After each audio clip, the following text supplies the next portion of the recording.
অভিযোগ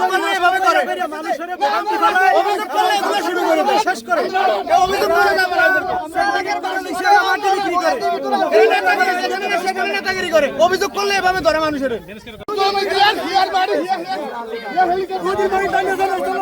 এটা ঝগড়া করার উদ্দেশ্য এই জায়গা থেকে আরো 5-7 বছর আগে থেকে মাটি বেচা চলতে আছে অথবা নিতে আছে। যারা অভিযোগ দিছ তারও মতো এইটার লগে জড়িত ছিল এইসব ব্যবসার।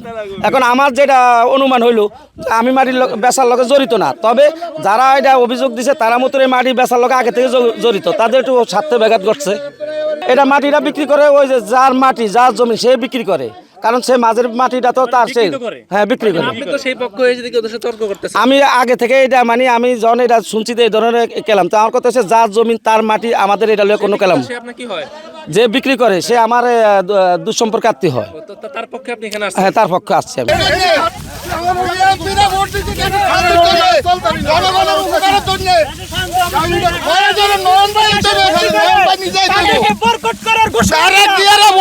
খালেদা জিয়ার সাথে ওই জিয়া রহমানের সাথে আমরা হিয়ন্তন বিএমপি করে আছি পর্যন্ত, আমরা ওই টিমের ভোট দিছি। হ্যাঁ